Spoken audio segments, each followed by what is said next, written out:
Hey Star Warriors, Star Geek here, and welcome to my review of the second Star Wars Episode 7, The Force Awakens trailer. Last Thursday, April 16th, the world was amazed by the new trailer airing during the J.J. Abrams and Kathleen Kennedy panel talk at Star Wars Celebration 7. I was watching live throughout the whole opening show, and saw some awesome behind-the-scenes photos and the actors starring in the new film. They all lined up on stage: Peter Mayhew, Anthony Daniels, Carrie Fisher, Mark Hamill, John Boyega, Oscar Isaac, and Daisy Ridley, announcing the most anticipated trailer of the year. And boy did it deliver. Everyone cheered, gasped, oohed and awed, speculated, and many even cried tears of joy. I knew immediately that I needed to make a video on this teaser as soon as it finished, but I had to prepare for my trip to Star Wars Celebration first. So here I am to finally bring you my opinion of the trailer, and analyze it to the smallest detail, and speculation. If you haven't seen my last trailer review on the first teaser, I suggest you go back and watch that by clicking on the thumbnail, or on the link in the description. My overall reaction to this trailer is that it is fantastic. I thought that the first trailer was good, but I hadn't anticipated a trailer this breathtaking, this spectacular, this filled with emotion. While I didn't cry, it was definitely emotional, and had me nearly tearing up during some scenes. My heart was pounding the whole time. I got more and more excited with each shot, and it had an end no one was expecting. If I had to rate this trailer on a scale from 1 to 10, I'd rate it 12 parsecs. I had high anticipations for Episode 7 before seeing this teaser, but I now have full confidence that The Force Awakens may become one of my favorite movies of all time, possibly beating out Raiders of the Lost Ark and Guardians of the Galaxy at spots 4 and 5. Now, without further ado, I'm gonna go shot by shot of this teaser, looking in depth, possibly too in depth, about my initial instincts on the second trailer.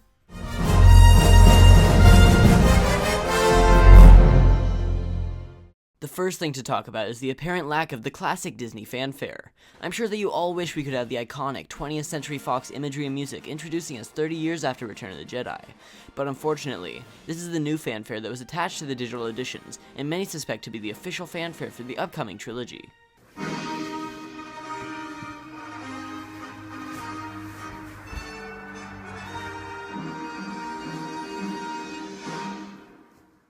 I don't really have that much of a problem with this. Sure, the music is poorly edited together and lifted from the end of The Empire Strikes Back, and it doesn't get you excited like the Fox fanfare, but at least it's only the Lucasfilm logo, without the Disney castle making an appearance. The logo in the trailer is obviously different than the fanfare attached to the digital release, with eerie music that leads perfectly into the next scene.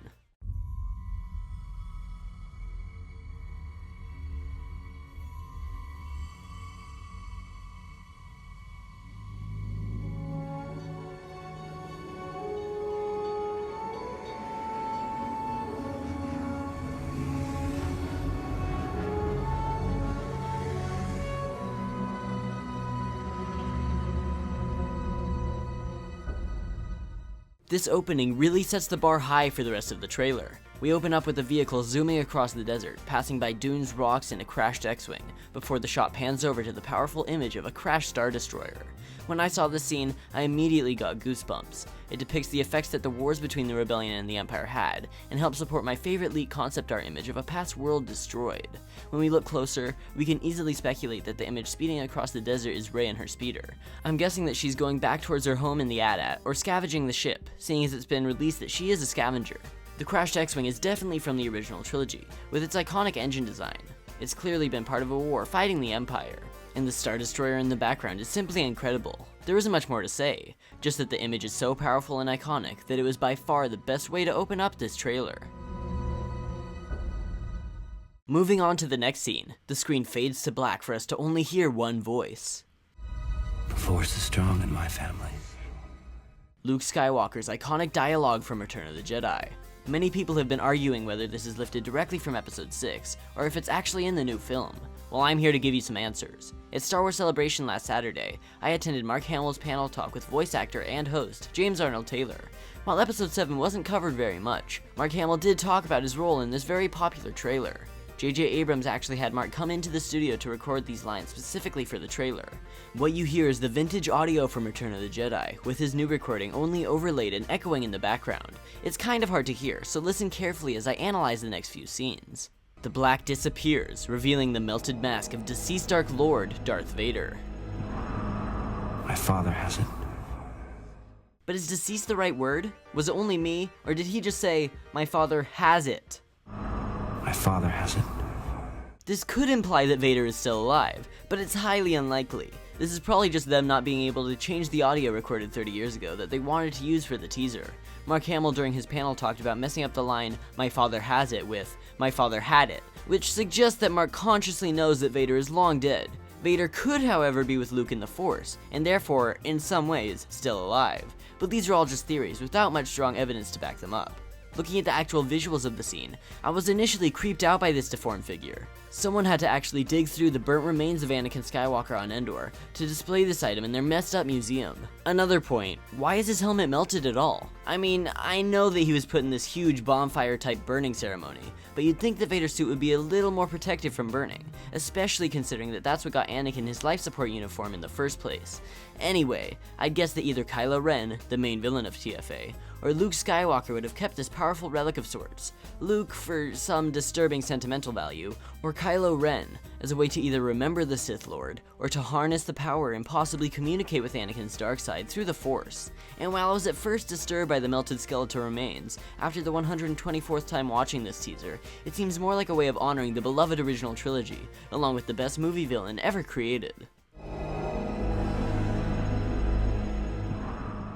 That leads into the next scene, slowly zooming in on R2-D2 in a metal hand. It's pretty clear that this is Luke, especially after this line of dialogue. I have it. Again, lifted from Jedi, but with an added echo. In this scene, Luke and R2 seem to be sitting by a campfire on what appears to be an island, at least in my opinion. The exact location of these two iconic characters is very hard to tell, but there are some sort of rock plateaus or possibly trees in the background, and the ground texture looks like dirt. I also somehow get the impression that they're by water, but it's just a speculation. It also seems that Luke is wearing a slight black or dark brown robe, just like the one he wears in Episode 6. R2 looks like he hasn't changed at all, and based on the better look we got at him at the J.J. Abrams and Kathleen Kennedy panel talk, we can assume that he is the same old droid we last saw 30 years ago. The last thing to analyze in this scene is Luke's hand. Most of you know that Luke Skywalker lost his hand while fighting Darth Vader on Cloud City, along with his lightsaber, which we'll get to in a minute. His hand was then replaced with a robotic one by the medical droid 21B, and it had a fake skin covering. Luke's prosthetic was then seen again when it was shot on Jabba's sail barge, revealing the wires and components. Clearly over time the skin has worn off, only showing Luke's robot hand, but what I saw here was a completely new hand. Maybe it's just me, but in this scene, Luke's hand looks a lot more solid than it has in the past. I've always imagined Luke's hand to look like Anakin's beneath the coverings, while this hand looks more like a protocol droid's. It just seems off. Nevertheless, there's no doubt in my mind that Luke is the one who places his hand on R2 in this bit.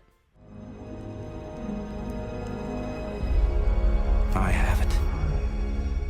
Then we move on to a scene that has a lot to cover. My sister has it. First, let's talk about the audio. You can again hear the echo that follows the dialogue, this time referring to Leia. This hints that the person on the left is meant to be Leia. It's hard to tell just by the hands, but they're definitely feminine, so there is a strong possibility that this is our first glimpse at the princess. The other person on screen appears to be of alien origin. While their hands are humanoid, their skin is slightly discolored, and they're wearing odd rings and wristbands. But the biggest giveaway would have to be the creepy E.T. looking face that we only see for a split second in the corner of the screen. It has big bulging eyes and a short snout with a cat-like nose. It's wearing normal human clothing, and otherwise isn't necessarily incredibly strange. The setting of the scene is as hard to tell as the last one. They appear to be indoors with technology surrounding them everywhere, but it is possible that they're outside. During those few frames, it almost looks like the ground is made of dirt and weeds sprouting up. It could very well be either the Solo residence, or it could be this new rebel base that we've seen in many concept art photos. But everything that I've talked about in this scene so far is insignificant compared to the most important part, Luke's lightsaber. Leia is handed a lightsaber, and sure enough, it's Luke's. Here's a side-by-side comparison of the lightsaber in the trailer and the lightsaber in the original trilogy. The last time that we saw this hilt was when it tumbled down through Cloud City, supposedly onto the surface of Bespin. How this alien got a hold of something that I always figured to have been destroyed is a mystery, at least for now. This art piece that I saw at Rancho Obi-Wan's Celebration booth is how I have always imagined Luke's saber would have looked 30-some years after it was lost. That's really all there is to say on this mysterious scene. My sister has it. In between shots, one of Luke's lines from Return of the Jedi is spoken. You have that power too. This is probably just a lifted line and has no real connection to the movie. Then again, this may be referring to Daisy Ridley or John Boyega being a Jedi. I would say that it's Rey who's most likely the Jedi of those two, but based on the concept art image for John Boyega's character, it may be talking about Finn. That's right, in this concept image, Finn has a lightsaber at his belt. Of course, this could just be Luke's hilt that he found and gave to that creepy alien thing to give to Leia, but I digress. Because for all I know, this line could be referring to the audience, trying to make us all sound special as if we share abilities such as the Force with the Skywalker family. Another possible connection is that Luke may be addressing a niece or nephew, the child of Han and Leia. In the extended universe, Han and Leia's children Jaina and Jacen both pursue the Force, Jaina as a Jedi and Jacen as a Sith. This is no longer canon, but perhaps there's a parallel idea with Rey and Kylo Ren taking the place of Jaina and Jacen, the Solo twins. Note the connection between names beginning with the same letters, JS and RS. Perhaps Rey is on the light side of the Force as a Jedi, and Ren followed his grandfather's path to the dark side, and adopted the title Kylo instead of Darth. We'll just have to see when the movie comes out. You have that power too. After that, text comes onto the screen for a few moments reading, "This Christmas," even though the film is officially releasing on December 18th. I'm guessing that this is just a way to make the release date seem more important rather than an actual change in schedule. Now this is where the real fun begins.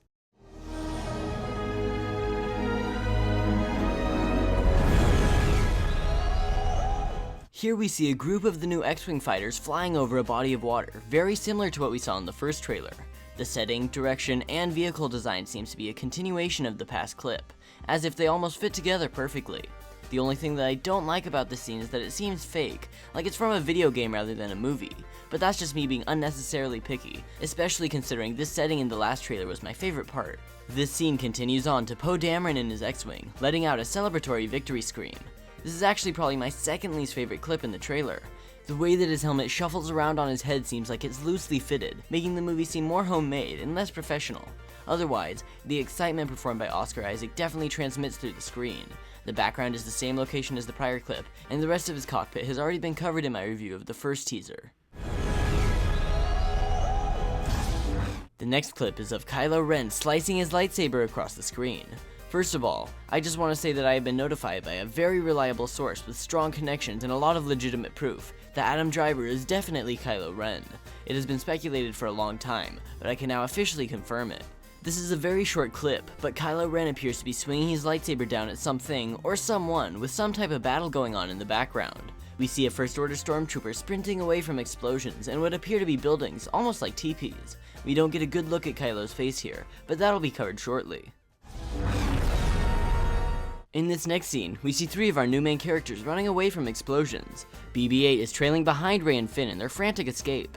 I can really appreciate BB-8 more now that I know for sure he is a practically functioning prop. I saw him not only live online at the J.J. Abrams and Kathleen Kennedy panel talk, but at the Force Awakens prop exhibit at Celebration Anaheim. He's actually pretty big, and even better looking in person. Oscar Isaac has also said that Poe Dameron and BB-8 have a special connection in Episode 7, and might have accidentally leaked his droid's gender as male. In my first trailer review, I talked about BB-8's chirps and beeps, well now we can really expand on that. When he came out on stage last Thursday, he let the world hear his various new sound effects. His sounds are very childlike and upbeat. Overall, BB-8 has become my favorite of the new characters, at least based on what we've seen so far. John Boyega is just running a bit ahead of the soccer ball droid, freaking out. He seems a lot less calm than Rey, clearly fumbling and feeling very alarmed. He's wearing a Luke Skywalker style vest and jeans, quite different from his stormtrooper gear seen in the last trailer. Daisy Ridley's character, Rey, appears to be wearing desert wraps with a satchel and the staff that was attached to her speeder. This is the first time we see her without her helmet, revealing shorter hair, supposedly tied up in a bun. The setting of this scene is clearly the same location that we saw Rey and BB-8 speeding towards in the last trailer. I have a very strong feeling that BB-8 is either Rey's droid or will become her droid when they meet. The fence line, the broken parts, and vehicles all match up with the last teaser. In this clip, there are also two figures other than our heroes running away from the explosions. These could very well be the newly revealed desert nomads or junkyard thugs. The last point to cover about this scene is the explosion itself. It seems like it's some sort of building that's being attacked and destroyed, most likely where Rey, Finn, and BB-8 were hiding out before that TIE fighter arrived. You can see the laser bolts being shot from the fighter, hitting the ground of Jakku, the official title for the new desert planet, not Tatooine as many had suspected. I'll talk more about the TIE fighters in a few upcoming scenes, but otherwise, that's all for this clip. So you heard me say that the scene with Oscar Isaac is my second least favorite clip in the trailer. So what's my first? Well, here it is. You're probably thinking, How could this be your least favorite scene? It's so cool. Well, I don't hate everything about it. In the background you see hostages or villagers under attack by the First Order, with flames surrounding them. This person even appears to be holding a baby. The species of these beings is a bit unclear. They could be human, but for some reason they seem much different.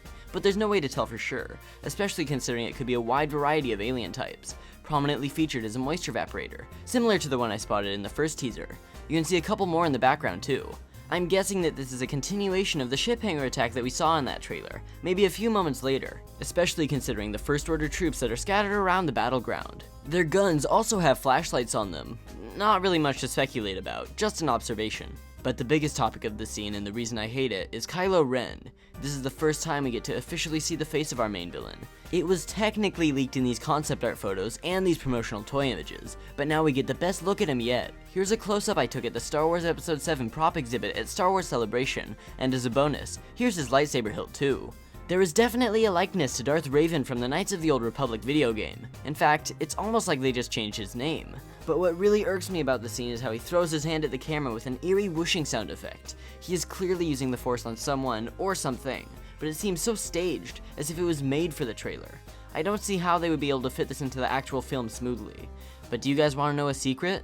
Even if there are a few things about this clip that I think could have been fixed, I still love this trailer, and am only nitpicking it so much solely for the sake of nitpicking it. So let's move on to the next clip. This clip is one of the coolest things Episode 7 has brought us so far. There's so much to see in this scene.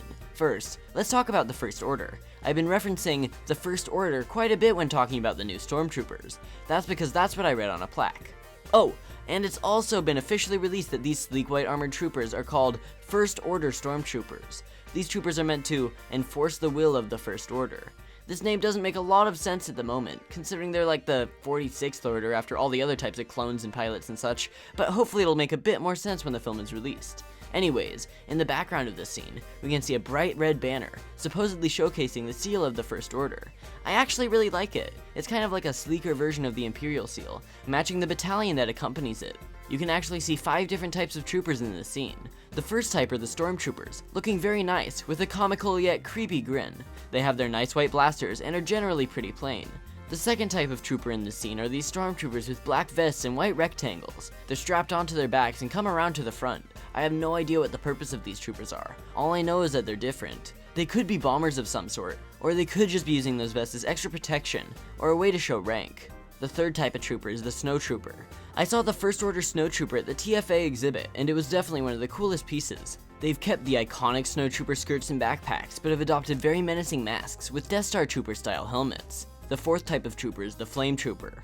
This First Order variant is probably the coolest of the 5. They come with a helmet design similar to the Snow Trooper, bulky backpacks, and awesome flamethrowers. The flamethrower and the backpack are actually connected by a pipe with masking tape over it. Yep, sometimes even the most high-tech technology can be fixed with simple household items. The last type of trooper that doesn't really count in the same category are the guys over here. They remind me of the Death Star Troopers, but are standing by the TIE Fighters, so they may be some sort of odd variant of TIE Fighter pilot. They could also be manning those turrets in the background that look very similar to the ones stationed on the surface of the Death Star, this time protecting some type of First Order base or fortress. The dark-clad troopers have what look like black rhino horns on their masks. I'm very interested in these mysterious troops. All of the soldiers seem unorganized and out of place, as if the Empire had to start back up from scratch after the destruction of the second Death Star, along with Lord Vader and the Emperor. The location of the base is either on a snow world or on top of a mountain. The tall peaks in the background actually seem to favor the latter, but based on the last trailer's clip of Kylo Ren stomping through a snowy forest, I'm guessing these locations belong to the same planet. Now is my time to brag a little bit. In my last teaser review, I talked about the new TIE Fighters and how I thought that they were colored differently than before. I showed these 2 possibilities that I quickly threw together in Photoshop as a concept, but many people in the comments disagreed with me, saying that it's just the lighting, and that I'm uneducated in the patterns of light and how the outdoors work. Well, guess who's laughing now? The TIE Fighters in the background look very similar to Design Variant B that I had presented a few months ago. I have no idea why I had those wing connectors be light gray, but that doesn't really matter. I really like the new design for these fighters. While they aren't quite as good as the classic blue and black, at least they kept the general shape and outer shell. The last 2 things to talk about in this very detailed scene are these 2 figures. The one in the front has clearly just spoken to this army, whether that was giving a speech, ordering them around, or just reciting the First Order anthem. They are definitely of the highest rank here. Based on the stance and body type, this leader definitely looks either like Gwendolyn Christie or Max von Sydow, or Domhnall Gleeson. We'll just have to wait and see. Now, to figure out who the figure to the left of the officer is, we'll have to use the high-tech Geek-O-Matic 1138 to zoom in and get a better look. Alright, Geek-O-Matic 1138. Increase size by 2 parsecs. Geek-O-Matic 1138. Increase size by 4 parsecs. 6 parsecs, Geek-O-Matic. I guess we're gonna have to go all the way. Geek-O-Matic 1138. Increase size by 12 parsecs.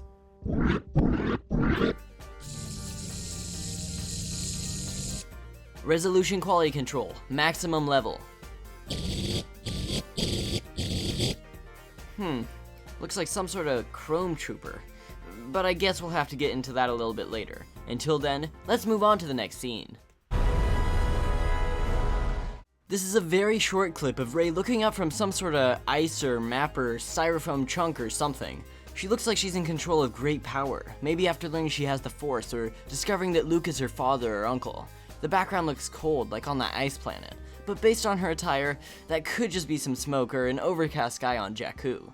There's something moving in the background. It's orange, white, blue, and peach colored, almost like a person. Unfortunately, the background is too blurry to make out any features. That's really all I got out of this scene.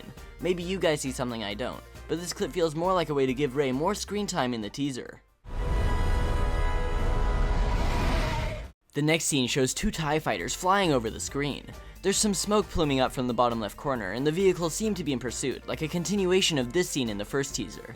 I've already covered everything else on the TIE fighters, so let's keep moving. Now, I love this next scene. Stormtroopers are running around everywhere, crates are flying through the sky, and explosions are destroying a docking bay. What's causing all of this damage towards the TIE fighters? Another TIE fighter. There's no doubt in my mind that this is John Boyega rebelling against the oppressive First Order. I love how just one TIE fighter can do so much damage to a supposed powerful force. It's like they can't do anything to stop him, because their tiny little red blaster bolts barely even hit their target, while the massive green lasers are destroying everything in sight. I just feel bad for that guy right there. You can actually see a bunch of stormtroopers fighting each other. Maybe John Boyega was only one part of a bigger group of rebellious freedom fighters, and he was the only one to survive. I have a theory that links with this scene, so I'll save it until later. I also think that this docking bay is on the new type of Star Destroyer that makes an appearance later in the trailer. That's really all there is to say about this intense, action-packed scene, but I think it might connect with this next clip. Here we see Finn taking off his stormtrooper mask to get a better look at something that is clearly unsettling. He's breathing heavily and looks mildly disturbed and pretty distraught. He's still on the new Star Destroyer in some sort of hallway. The biggest topic about this clip is the bloody handprint on his helmet. Who knows how it got there? It's most likely from the hangar battle, but it could have also been something else. We just don't have quite enough information to go off of at the moment, so I'll leave this segment a little more open to your own interpretation. Now here's the brand new Star Destroyer. The first thing that went through my mind when I saw this was how much clunkier it is than the classic Star Destroyer. It's bigger, more expansive, and more menacing. Its design is still very similar to the type we got in the original trilogy. You can see some pod-like ships with interesting blue tail-light engines and chimneys sticking out of their tops. You can actually see one of these vehicles in the scene where the TIE fighter is destroying the hangar. The 4 little pods seem to be escorting a sleek winged vehicle towards the Mega Destroyer. That special ship seems to be reminiscent of the Imperial Shuttle, which suggests that that is the craft of someone of great importance. Kylo Ren or the officer we see commanding the army are the most likely candidates. This whole shot feels like it came straight out of The Empire Strikes Back, which is very exciting. Aesthetic-wise, they are doing a fantastic job, and I can't wait to see more of Episode 7 expanding the Star Wars universe. This scene is one that has a lot of people talking, the Chrome Stormtrooper. The design in the background is definitely Imperial, but the left side of the screen looks more like a cave than a machine. The trooper himself is amazing, and I'm certain that that was him standing up on the elevated platform looking out across a sea of troopers. He has chrome plating with a metal shoulder pad, a black and red cape, and a golden blaster. He pretty much just looks like a regular First Order Stormtrooper if you decked him out with every accessory you could find. Many people are theorizing that this is Boba Fett, just with new attire. As much as it would be awesome if this was Boba Fett, I think that it's just too much of a stretch, and it would make this character be a lot less new and inventive. And besides, Boba would be about 66 years old at the time of Episode 7, making him slower and less equipped for battle. This could, however, be a different bounty hunter. I'm very interested in learning more about this character. This scene is just of BB-8 peeking around the corner of everyone's favorite Corellian freighter, the Millennium Falcon. Clearly, BB-8 has either snuck on board or just doesn't feel welcome. That leads us into the next sequence, featuring Rey and Finn.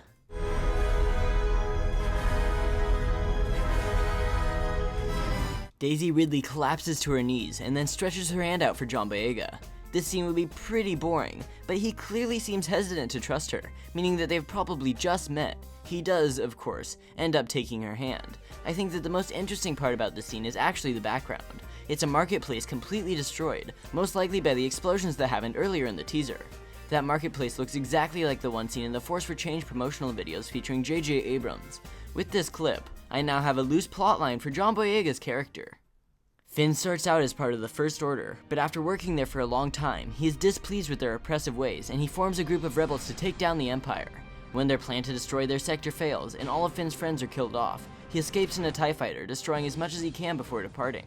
But he hasn't been trained to pilot a TIE fighter and ends up crashing on the desert planet Jakku. He wakes up the next morning and decides that he needs to find a civilization. He stumbles upon a marketplace and buys new clothes. There he finds a scavenger named Rey and her droid BB-8.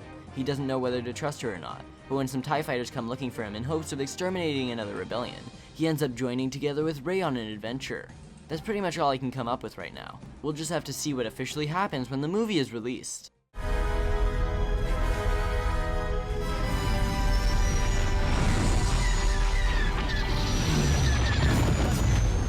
Now we get to see this sequence with the Millennium Falcon. The first part is just the Falcon flying away from a lone TIE fighter, dodging debris and ship parts. This definitely looks like a continuation from the first teaser, so somewhere during flight, one of the TIE fighters was destroyed, leaving only the Falcon and a single enemy fighter. The fighter ends up following the Falcon into the engine of a large crashed vehicle. Here we witness an action-packed zoom, something we've never seen before in the Star Wars saga. We get a glimpse of the new TIE fighter pilot, which actually has a surprising amount to talk about. He is clearly shooting, as you can see by his hand movement on the sides of the screen.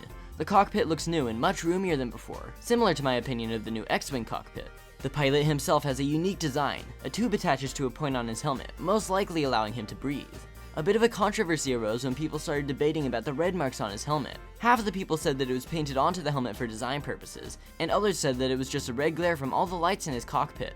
My personal opinion continues to change. At first I thought it was just glare, but then I started seeing it as paint. It then switched back to glare, then to paint, and now back to glare.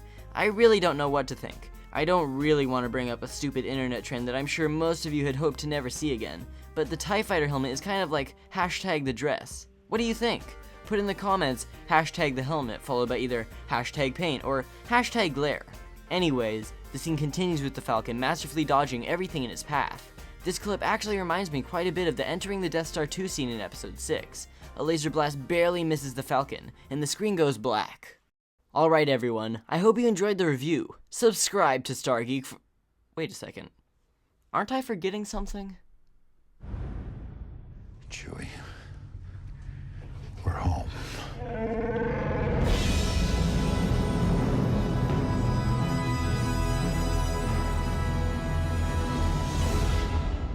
That scene alone is what really sealed the deal for me on this trailer. It was not only the most emotional clip from the teaser, but it brought you back to watching Star Wars for the first time. It was like a floodgate of magic that was just released with those 3 words in the picture of a couple of space pirates. Harrison Ford feels like Han Solo again, and Chewbacca by his side makes everything feel like it's still 1977. I can tell you right now that if there's a quote every Star Wars fan is going to remember from episode 7, it will definitely be this one. It says so much and tells us that Han Solo and Chewie have been away from the Millennium Falcon for a very long time. Remember at the end of episode 6 when Han says that he has a funny feeling, like he's never going to see her again? Well, maybe he never did see his beloved craft after that. You may have also noticed that they have their weapons drawn. They were probably unsure of what was on board, and were just preparing for the worst. Their poses also recreate this iconic picture from A New Hope. All that really matters is that Han and Chewie are back, and they're ready to pilot the Falcon into the most anticipated movie of the year. I don't know how you guys feel about episode 7 right now, but I'm ready for The Force Awakens more than ever. Like I said with the last teaser, this trailer marks the start of a new film, a new trilogy, and a new adventure. I love the trailer, and I can't wait for the movie.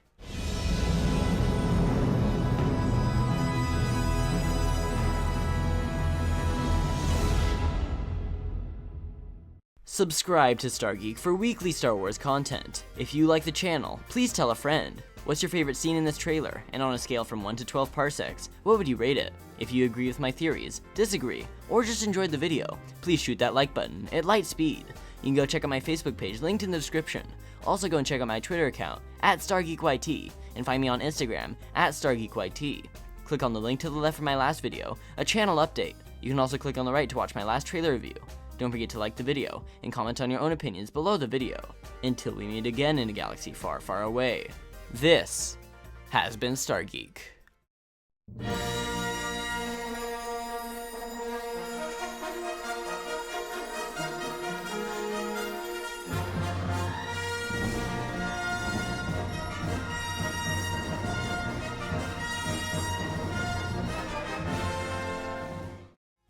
It's been debated for a long time whether Han Solo's snowsuit jacket from The Empire Strikes Back is blue or brown. Some toy companies and Hasbro action figure lines even had two of the same action figure with different color coats. Even so, most Star Wars fans and the general public agreed that Han's jacket was a dark blue. For years, no one knew for sure, but recently, as a bonus feature in the digital editions of the saga, it has been revealed that Han's jacket is actually a chocolate brown. Ever since I've learned this, I can't see his coat as blue again, even though there was no doubt in my mind that it was blue before learning the truth. I hope you guys like this little fact, as it may be part of an episode that I'm planning to do in the future. Thanks for watching, and please come again soon.